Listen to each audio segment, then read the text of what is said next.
في القلب مشاعر أخفيها قد أشرقت الشمس عليها عن خطط لم أعبأ فيها ستكون بأيامي فرقا فحياتي قبل الحلقات تيه بضياع بشتاتي من دون.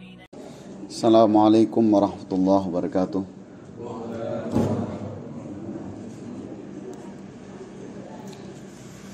Bismillahirrahmanirrahim. Alhamdulillahi rabbil alamin.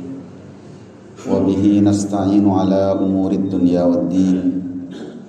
Wassalatu wassalamu ala sayyidil mursalin, imamul mujahidin, nabiyina Muhammadin sallallahu alaihi wasallam wa ala alihi wa sahabatihi wa dhurriyyatihi wa man ihtada bihadihi wa man sara binahjihi ila yaumiddin. Amma ba'du. Jamaah salat maghrib yang dimuliakan Allah, marilah kita bersyukur kepada Allah dengan senantiasa memperbanyak amal kebaikan, karena syukur yang terbaik itu adalah syukur yang kita ucapkan dengan lisan, kita yakini dengan hati, kita amalkan dengan perbuatan. Rasulullah sallallahu alaihi wasallam ketika disaksikan oleh Sayyidah Aisyah radhiyallahu taala anha melaksanakan salat lama sekali sampai kaki beliau bengkak, maka Sayyidah Aisyah bertanya, "Ya Rasulullah, kenapa engkau melakukan itu sedangkan semua dosamu telah diampuni, engkau telah dijamin masuk surga?" Maka Rasulullah sallallahu alaihi wasallam bersabda, "Afala akuna 'abdan syakura?" Apakah salah jika saya menjadi hamba yang bersyukur? Maka hakikat syukur itu adalah ketika kita senantiasa berupaya menambah ketaatan kita kepada Allah Subhanahu wa taala. Maka mudah-mudahan hadirnya kita ke masjid untuk sholat berjamaah, duduknya kita untuk berzikir, berdirinya kita untuk sholat sunnah, dan berdiamnya kita di masjid menunggu adzan isya, menyimak kajian, semua itu menjadi bagian tanda rasa syukur kita kepada Allah Subhanahu wa taala. Kita juga berdoa mudah-mudahan semua kebaikan dan amal ibadah kita diterima oleh Allah Subhanahu wa taala. Bapak Ibu saudara sekalian yang dimuliakan Allah, sebagaimana yang telah disebutkan tadi oleh moderator, bahwa kajian kita pada malam hari ini tentang kesabaran, kejujuran. Setelah sebelumnya kita membahas tentang bab sabar, cukup panjang kita membahas bab sabar, maka saat ini kita akan masuk di bab baru, yaitu bab tentang kejujuran. Tema ini sangat penting, urgen untuk kita pahami bersama, karena nilai kejujuran di mata syariat, menurut pandangan syariat, adalah termasuk di antara nilai yang utama. Apa yang dimaksud dengan jujur? Kemudian apa yang akan kita dapat jika kita menjadi orang-orang yang jujur? Betapa bahayanya berdusta? Apa yang akan didapatkan oleh orang-orang yang berdusta? Dan bolehkah kita berdusta untuk satu tujuan kebaikan? Ini mungkin di antara yang akan kita bahas pada malam hari ini. Pertama, muallif Imam An-Nawawi menyebutkan 3 ayat. Yang pertama di surat At-Taubah ayat 119. A'udzu billahi minasyaitonir rajim. Ya ayyuhalladzina amanu taqullaha wa kunu ma'as shadiqin. Wahai orang-orang yang beriman, bertakwalah kepada Allah dan menjadilah kalian bersama orang-orang yang jujur. Kemudian yang kedua di surat Al-Ahzab ayat ke-35, was-sadiqina was-sadiqat, dan seorang laki-laki yang jujur juga perempuan-perempuan yang jujur. Kemudian yang ketiga di surat Muhammad ayat ke-21, falau sadaqullah lakana khairan lahum, seandainya mereka jujur kepada Allah maka itu lebih baik. Qala al-muallif rahimahullahu ta'ala babus sidq.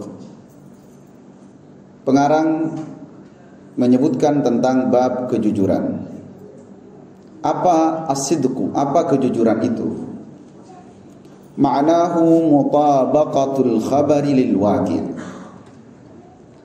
Jujur adalah ketika ada persesuaian antara berita dengan kenyataan, antara khabar dengan yang terjadi.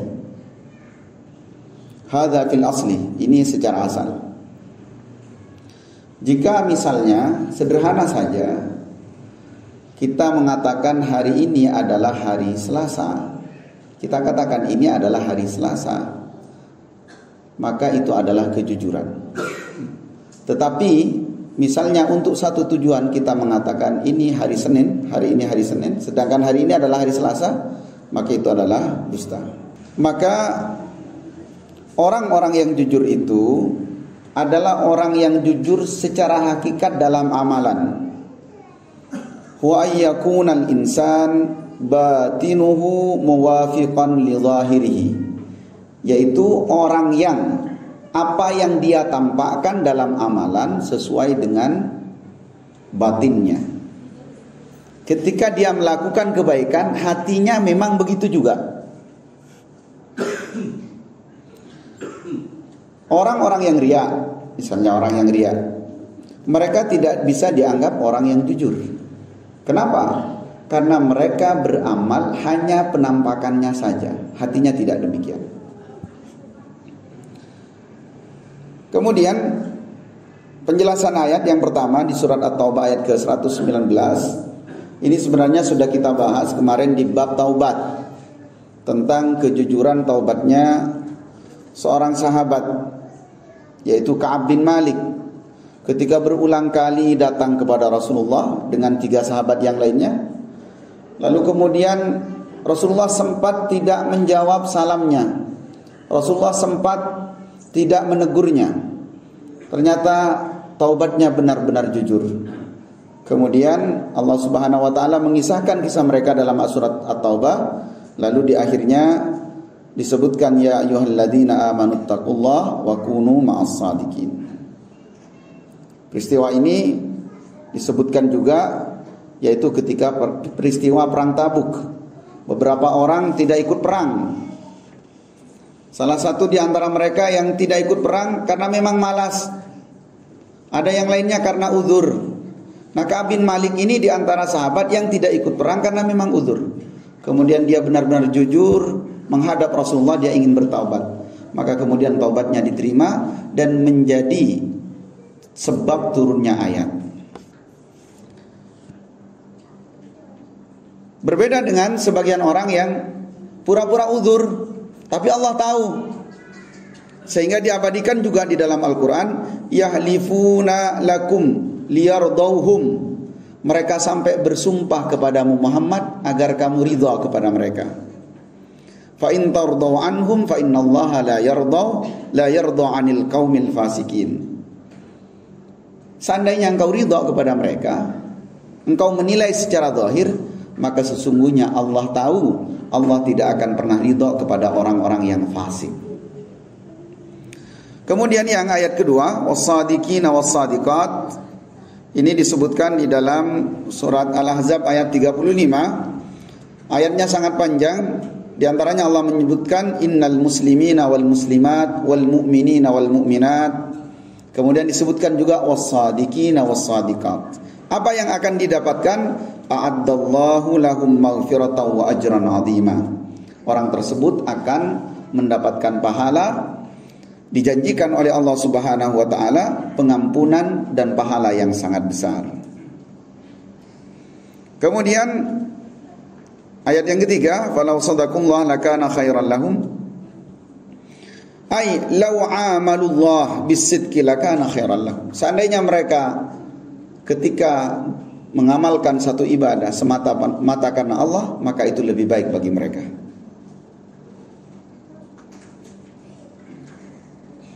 Jamaah yang dimuliakan Allah, itu ayat-ayat yang terkait dengan kejujuran. Berikutnya kita akan bahas beberapa hadis tentang hadis-hadis kejujuran. Yang pertama riwayat Abdullah ibnu Mas'ud. Abdullah bin Mas'ud radhiyallahu anin Nabi sallallahu alaihi wasallam, dari Nabi sallallahu alaihi wasallam qala, Nabi bersabda, inna sidqa yahdi ilal bir. Sesungguhnya kejujuran itu akan mengarahkan kepada kebaikan. Wa innal birra yahdi ilal jannah. Dan kebaikan itu arahnya menuju ke surga. Wa innar rajula la yasduq. Sesungguhnya seorang laki-laki itu akan senantiasa jujur. Jujur dalam ucapan, jujur dalam perbuatan, jujur dalam niat. Hatta yuktaba indallahi siddiqan. Sehingga karena dia sering jujur, maka dia kemudian ditetapkan oleh Allah sebagai orang yang jujur. Wa innal kadhiba yahdi ilal fujur. Dan ketahuilah sesungguhnya dusta itu arahnya akan menuju kepada keburukan, kepada kebinasaan. Wa innal fujura yahdi ilan nar. Dan sesungguhnya keburukan itu akan mengarahkan seseorang masuk ke dalam neraka. Wa innar rajula la yakdzib. Dan sesungguhnya seorang laki-laki dia dusta satu kali, dusta dua kali, terus mengulang dia dustanya. Hatta yuktaba indallah kadzaban. Sehingga dicatat di sisi Allah sebagai pendusta. Apa faedah hadis yang bisa kita ambil? Yang pertama, Rasulullah sallallahu alaihi wasallam setiap yang diucapkannya adalah wahyu. Beliau tidak menyampaikan sesuatu kecuali apa yang disampaikan oleh Rasulullah adalah wahyu. Sehingga apa yang disampaikan oleh Rasulullah sallallahu alaihi wasallam selain isinya selalu mengarahkan kebenaran, kebaikan, kebahagiaan kita dunia dan akhirat, susunan bahasa yang disampaikan oleh Rasulullah itu sangat simpel dan sederhana. Jadi kalau kita misalnya buat rute, maka sederhananya begini. Kita buat arah, jujur, panah, kebaikan, panah, surga. Dusta, panah, keburukan, panah, neraka. Jadi simpel sekali. Hal-hal yang seperti inilah yang kemudian para ulama menyebutkan dengan jawami'ul kalim. Jadi yang disampaikan Rasulullah tidak ribet, sangat gampang. Ad-dinu yusrun. Agama itu sangat mudah sekali. Tinggal kita mau tidak mengamalkannya. Maka kalau kita jadikan konsep dalam hidup, tidak ada konsep yang sesederhana Islam. Konsep Islam itu sangat sederhana. Termasuk diantaranya konsep kejujuran. Kalau mau jadi orang yang baik, ada di lingkungan yang baik, hidup dalam kebaikan, senantiasa terlibat dalam kebaikan, mulai dari kejujuran.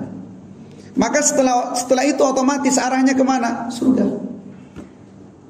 Kalau mau berada dalam keburukan, diliputi orang-orang yang buruk, berhadapan dengan keburukan, terancam keburukan, maka dusta saja. Setelah itu apa? Keburukan itu akan mengarahkan dirinya ke dalam neraka. Kemudian jelasnya akibat. Yang kedua, jelasnya akibat atau dampak yang akan didapatkan oleh orang yang berkata berbuat jujur, atau sebaliknya orang yang berbuat atau berkata dengan dusta. Orang yang jujur pasti setelah itu dia akan mendapatkan kebaikan-kebaikan. Meskipun jujur itu kadang-kadang pahit.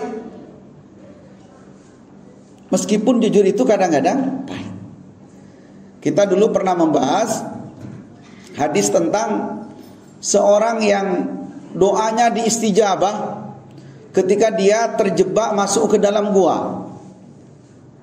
Jadi mereka kehujanan, 3 orang lalu masuk ke dalam gua. Maka ketiganya ini ketika sudah di dalam gua itu tertutup oleh batu yang besar. Semua doa 3 orang ini yang dikabulkan oleh Allah Subhanahu wa taala, wasilahnya, perantaranya adalah karena mereka tulus dari dalam hatinya, jujur dari dalam hatinya. Satu di antaranya yang unik adalah orang yang seorang majikan punya banyak pekerja.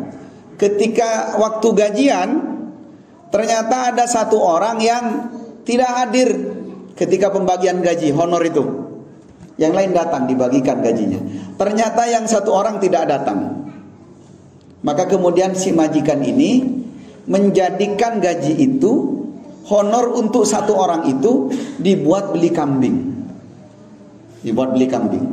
Akhirnya kambingnya menjadi besar, berkembang biak menjadi banyak. Setelah beberapa tahun, si pekerja ini datang. Dia ingin mengambil gajinya. Maka kemudian majikannya berkata, semua kambing ini sejauh mata memandang ini, di tanah lapang ini, semua kambing ini adalah milikmu. Oh, dia kaget. Coba bayangkan, kalau itu terjadi pada diri kita. Padahal bisa jadi kan uangnya sudah tercampur, uangnya sudah diinvestkan untuk hal lain. Tapi dia dengan jujur mengatakan demikian, kemudian diberikan itu. Maka dia mohon kepada Allah, ya Allah, kalau perbuatan ini yang saya lakukan ikhlas karenamu, yang saya katakan dengan jujur itu membuatmu ridha, maka bukakan pintu gua ini. Ternyata pintu gua itu kemudian terbuka. Maka kadang-kadang, mohon maaf jamaah yang dimuliakan Allah, kita ini kadang-kadang terdesak berkata jujur, maka kemudian akan mendapatkan kesulitan secara akal dan logika kita. Padahal kalau kita tidak berkaca, tidak mengukur dengan logika kita, apalagi hawa nafsu, kita bisa jadi akan mendapatkan jauh lebih banyak kebaikan setelahnya. Dan ini yang dijanjikan oleh Rasulullah SAW. Itu juga sebaliknya, akibat dari dusta itu yang ditimbulkan tidak lain setelahnya dusta demi dusta. Misalnya ada orang yang berpura-pura jadi orang baik, berkumpul dengan orang-orang yang baik, berkata seakan-akan baik, padahal dia menyembunyikan keburukan dalam dirinya. Maka tidak akan lama itu akan ketahuan. Setelah ketahuan, dia akan membuat alasan agar apa yang ada dalam dirinya yang asli itu tidak ketahuan dengan dusta yang dibuat lagi. Oh, saya tidak begitu, saya itu hanya pura-pura berbuat begitu. Ini tertutup sekarang aman, kemudian kejadian lagi, ditutupi lagi. Akhirnya apa? Satu dusta ditutup dengan kedustaan berikutnya.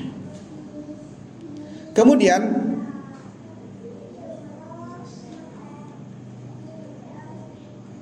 di antara faidah hadis adalah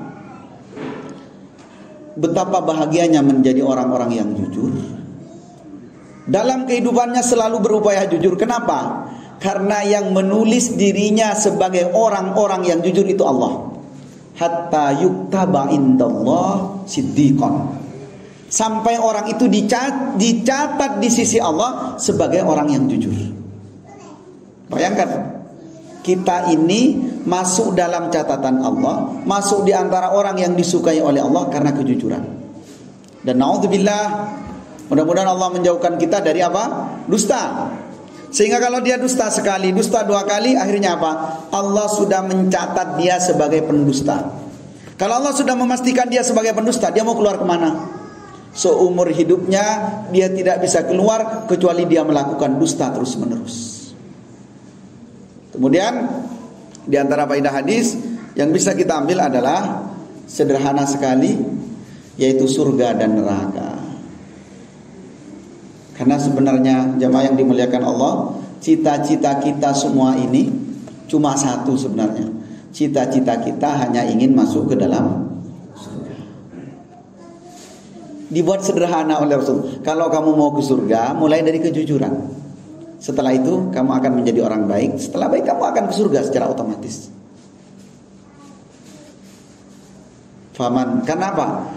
Kenapa saya sebutkan cita-cita itu cita-cita tertinggi, dan cita-cita kita cuma itu satu saja? Karena semua cita-cita yang ada dalam benak kita itu cita-cita yang fana, cita-cita yang tidak ada, cita-cita kekosongan, cita-cita yang sifatnya sementara. Kalau cita-cita itu tidak dibarengi dengan cita-cita ingin masuk ke dalam surga. Faman zuhziya 'anil nar wa udkhilal jannata faqad faz. Siapa yang diselamatkan oleh Allah, dia tidak masuk ke neraka, wa udkhilal jannata, kemudian hanya dia masukkan ke dalam surga, faqad faz, maka orang itu adalah orang-orang yang beruntung. Jamaah yang dimuliakan Allah, lalu ada penjelasan tentang bolehkah seseorang berdusta untuk kebaikan. Orang berdusta tujuannya untuk kebaikan. Para ulama bersepakat bahwa fal kadhibu kulluhu haram. Dusta itu semuanya haram. Hukum asal dari dusta itu adalah haram. Wa kulluhu yahdi ilal fujur, dan semua dusta pasti mengarah kepada keburukan. Wala yustasna minhu syai', dan tidak ada pengecualian sedikit pun. Adapun terdapat hadis, ada hadis Nabi sallallahu alaihi wasallam, annahu yustasna. Kemudian ditanya, Ustaz, kalau memang dusta itu tidak boleh secara mutlak, bagaimana dengan hadis Nabi sallallahu alaihi wasallam? Innahu yustasna min salasati asya'. Ulama memberikan 3 hal yang dimana seseorang dibolehkan berdusta. Yang pertama adalah fil harbi, ketika dalam perang. Orang dalam keadaan perang dibolehkan berdusta. Tidak kemudian memberikan informasi secara terang kepada musuh berapa jumlah pasukan. Tidak memberikan informasi kepada musuh bagaimana strategi menyerang. Tidak boleh. Bahkan bisa mengatakan dengan yang sebaliknya. Kenapa? Karena dalam hadis lain disebutkan al-harbu khud'ah. Perang itu adalah tipu daya. Jadi satu dibolehkan itu dalam keadaan perang. Ini yang kemudian dijadikan dalil oleh sebagian politikus, orang-orang yang aktif di politik. Dia mengatakan, Ustaz, kan ini dusta, tidak apa-apa, kan kita sedang perang politik. Perang politik, perang urat syaraf kan. Perang yang dimaksud di sini adalah perang di medan perang. Perang di medan perang. Yang bisa mengukur perang politik itu dianggap perang, ya silakan. Semua itu nanti akan dipertanggungjawabkan di hadapan Allah. Kemudian wal islah bainan nas. Berdusta tujuannya apa? Untuk mendamaikan 2 orang yang sedang bertikai. Saudara kita yang seiman sedang musuhan, tengkar, bertikai, berselisih, maka kita boleh hadir di depan mereka, kemudian kita boleh berdusta. Itu dibolehkan. Kemudian wahadisil mar'ati zaujiha wahadisihi iyaha, yaitu dustanya seorang laki-laki kepada istrinya untuk sesuatu yang diridhai, dan dustanya seorang perempuan kepada suaminya untuk sesuatu yang diridhai. Tapi ini perlu dijelaskan. Kata para ulama, 3 hal ini tidak bisa disebut dengan dusta, tapi disebut dengan tauriyah. Tauriyah. Apa tauriyah, Ustaz? Tauriya ini pura-pura mengatakan sesuatu berlawanan dengan yang dikatakan, tetapi tujuannya kebaikan. Tetapi kalau dusta dengan menggunakan kadzib, itu pasti tujuannya adalah kepentingan diri sendiri, bukan untuk kebaikan. Nah, terkait dengan yang ketiga ini perlu berhati-hati. Ustaz, seperti apa suami yang dibolehkan berdusta kepada istrinya? Ini jangan dijadikan dalil sembarangan, Pak. Mas, sampean di kamar, Mas. Oh, apa dia ntar akan kencan. Kencana bini apa laki? Laki, padahal bini. Itu haram. Apa yang dimaksud di sini? Dalam rangka sesuatu yang diridhoi, misalnya istri sedang memasak, kemudian dihidangkan kepada suaminya. Masakannya asin, makan. Lalu istrinya tanya, Mas enak? Wah, enak sekali, sedap. Itu untuk apa? Untuk menghibur istrinya. Itu dibolehkan. Sudah capek-capek masak, bersih-bersih dapur, nyuci piring, kemudian nyicipi sedikit, bilang, sedap ya. Itu menyakiti, jujur, tapi itu menyakiti. Atau misalnya bapak-bapak pulang dari kerja, capek, kemudian istrinya minta bantu, Mas jemurin pakaian dong. Kalau enggak capek, jemurin pakaian. Maka dengan sigap, maka hal yang seperti ini dibolehkan berdusta. Tapi bahasanya bukan kadzib, bahasanya adalah tauriyah. Bahkan sebagian penjelasan itu menyebutkan, mohon maaf, ini agak tabu. Ketika berhubungan suami istri, salah satu pasangan misalnya tidak puas, jika ingin kemudian menunjukkan kesenangan, kebahagiaan bagi pasangannya, maka katakan kepuasan itu. Meskipun itu adalah berpura-pura. Untuk apa? Untuk sesuatu yang diridhai. Ini bukan dusta, hakikat dusta, tapi ini adalah tauriyah. Hati-hati dalam persoalan ini. Jangan kemudian nanti dibawa dalil ini macam-macam ke rumah masing-masing. Kata tadi ikram boleh berdusta. Bukan. Jangan berdusta untuk mencari aman dan selamat. Bukan itu. Tapi berdusta di situ maksudnya adalah untuk menyenangkan, membahagiakan pasangan. Saya istrinya suka dengan satu pakaian yang menurutnya dia sukai, padahal kita tidak suka itu. Mas, gimana pakaian ini? Dia senang dengan itu. Ya, bagus. Itu tidak apa-apa, namanya tauriyah. Jadi seperti ini. Nah, tauriyah ini juga terjadi kepada seorang nabi di antara nabi-nabi Allah. Jadi ada nabi yang pernah melakukan tauriyah, yaitu Nabi Ibrahim alaihissalam. Rasulullah sallallahu alaihi wasallam menyebutkan di dalam sebuah hadis, lam yakdzib Ibrahim illa thalath kadibat. Nabi Ibrahim tidak pernah berbohong kecuali 3 bohong yang pernah beliau yang terjadi pada beliau, 3 kejadian. Yang pertama, fi dzatillahi ta'ala, tentang zat Allah, yaitu tentang keyakinan, tentang akidah. Ketika Nabi Ibrahim mengatakan inni sakim, saya sedang sakit. Waktu itu Nabi Ibrahim alaihissalam diajak oleh ayahnya untuk hadir di pesta tahunan. Pesta di mana orang-orang saat itu di Babilonia, Irak, sekitar Irak ya kalau sekarang, itu mereka melakukan pesta tahunan untuk memberikan sesembahan, memuliakan berhala-berhala yang ada di kerajaan itu. Maka Nabi Ibrahim melihat ke langit, fa nadhara nadhratan fin nujum. Nabi Ibrahim melihat ke langit, kemudian Nabi Ibrahim berkata, inni sakim. Mohon maaf ayah, saya tidak bisa ikut acara itu, saya tidak bisa ikut sesembahan itu karena saya sedang sakit. Padahal Nabi Ibrahim saat itu sehat. Dia berkata kepada ayahnya yang saat itu menjadi pembuat berhala, saya sedang sakit. Itu yang dilakukan oleh Nabi Ibrahim. Yang kedua adalah ketika Nabi Ibrahim alaihissalam pada malam harinya ketika mereka terlelap tidur, Nabi Ibrahim masuk ke tempat berhala itu. Semua berhala yang jumlahnya ratusan dirobohkan oleh Nabi Ibrahim, dihancurkan. Satu persatu dihancurkan. Kemudian disisakan yang paling besar. Besoknya raja marah. Man fa'ala hadza bi alihatina innahu laminadh dhalimin.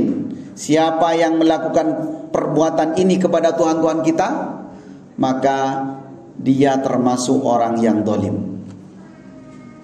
Ditanya, siapa yang melakukan ini?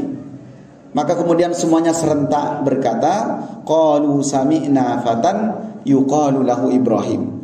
Yang melakukan ini adalah Ibrahim. Akhirnya Nabi Ibrahim dipanggil. Ibrahim, apa benar engkau yang merobohkan berhala-berhala ini? Nabi Ibrahim kemudian bertauriah di hadapan mereka dengan mengatakan, bal fa'alahu kabiruhum hadza. Yang merobohkan yang berhala semua ini adalah yang paling besar ini. Buktinya yang paling besar ini tidak roboh. Akhirnya mereka apa? Mengatakan, mana mungkin berhala-berhala ini yang tidak bisa bicara, yang tidak bisa melakukan apapun, merobohkan yang lainnya.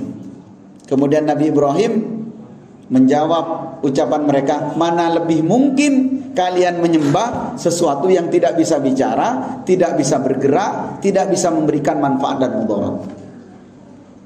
Ini kan kecerdasan. Akhirnya Nabi Ibrahim kemudian dihukum dengan dibakar.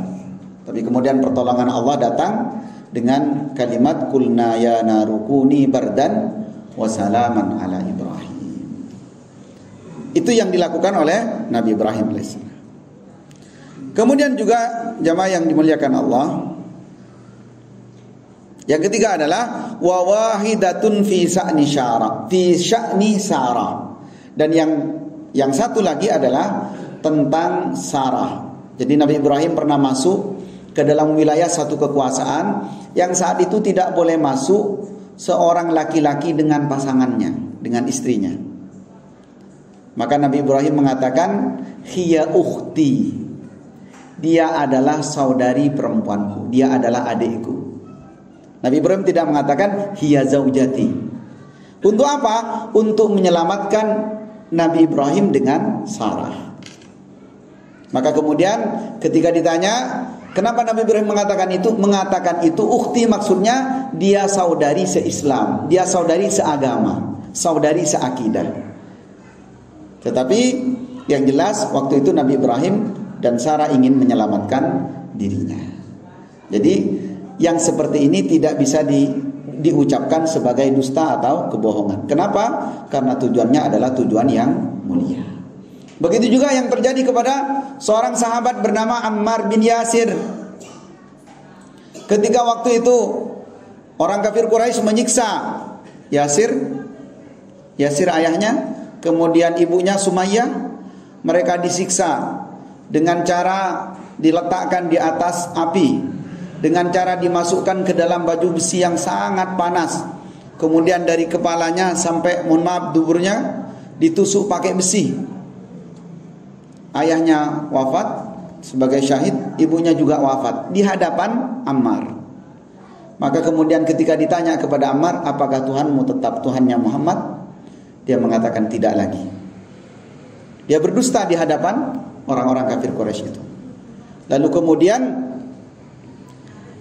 sahabat-sahabat yang lain kaget, merasa tidak terima.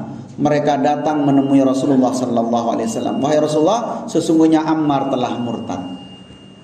Wahai Rasulullah, Ammar telah melakukan kesalahan besar. Tapi apa yang terjadi setelah itu? Rasulullah SAW kemudian mendapatkan wahyu, illa man ukriha wa qalbuhu mutmainnun bil iman.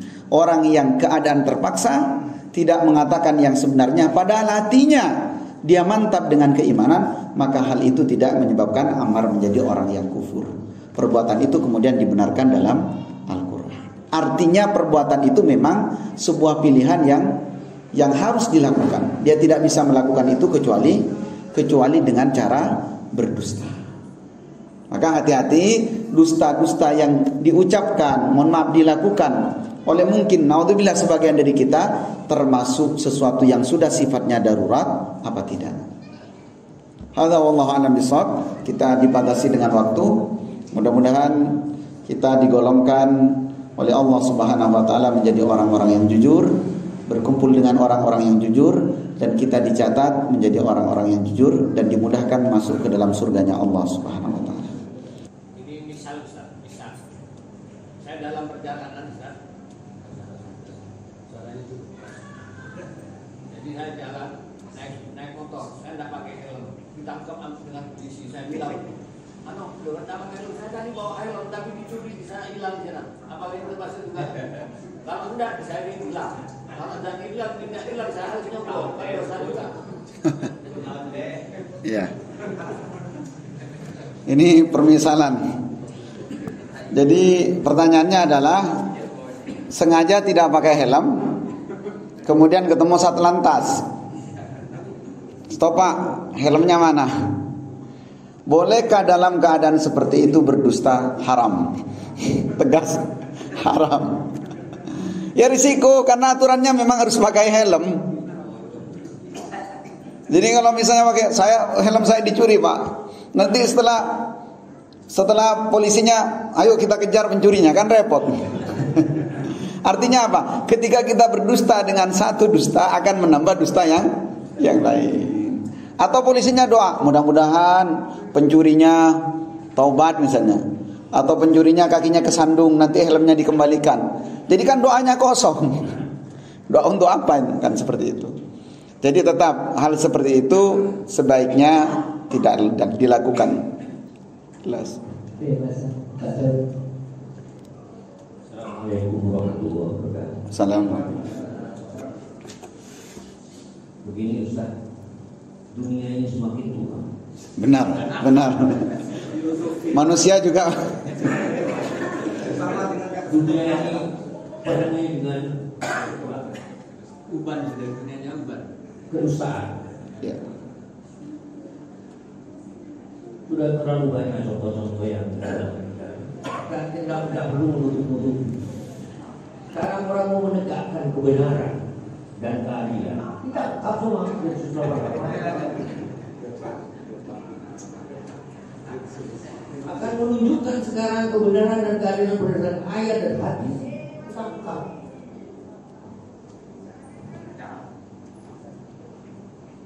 Sedangkan sekarang berapa kebohongan di negeri yang sudah dihembuskan. Mana yang melaporkan ditangkap. Itu terbaik. Nah, dunia ini semakin ribut sekarang. Mestinya umat Islam ini harus berhadapan dengan itu. Nanti dianggap saya ini teroris. Padahal contoh ini benar. Tidak benar. Oh, kalau Ustaz mengatakan bagus tuh kejujuran, neraka, surga. Tapi di hadapan kita ini tetap menentukan. Masya Allah. Namun maaf, jadi dianggap nanti pertanyaan-pertanyaan seperti ini radikal. Ini teroris. Ngereng pertanyaannya. Nama menunjukkan kita harus jujur. Di satu sisi, di lain sisi tangkap juga. Jadi berapa tuntutan kebenaran, keadilan, waduh sudah terlalu banyak. Dunia ini makin tua makin banyak bohong. Ya. Gimana Ustaz? Kok begini? Gimana? Ini gimana kok? Baik. Saya juga bingung Pak, gimana kok begini? Jadi begini. Hampir semua generasi umat manusia dari zaman nabi-nabi terdahulu sampai hari kiamat, kebenaran akan selalu berhadapan dengan kebatilan. Tapi ingat, ada kalanya kebenaran itu menang. Wa qul ja'al haqqu wa zahaqal batil innal batila kana zahuqa. Saya kadang merasa ketika melihat media, berita segala macam, itu berat memang menyaksikan. Tapi kalau dibanding dengan masa, mohon maaf, masanya Nabi Musa, itu dalam Asar disebutkan, setiap ibu yang hamil 9 bulan itu sudah dikawal 2 pengawal.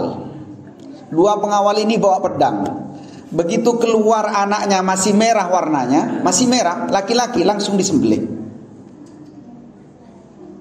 Artinya keadaan itu kejam sekali. Yastahyuna nisa'akum yudabbihuna abna'akum wa yastahyuna nisa'akum. Di bab sabar kemarin kata Rasul dalam hadis, tidaklah orang-orang terdahulu sebelum kalian menghadapi cobaan yang jauh lebih berat dari yang kita hadapi. Apa yang mereka hadapi?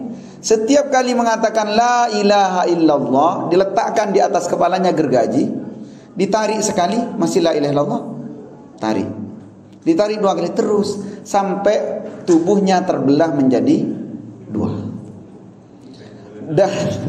Nah, ketika kita menyaksikan, melihat, membaca apa yang terjadi pada orang-orang sebelum kita, yang terjadi kipendenan di Bunun Pailung.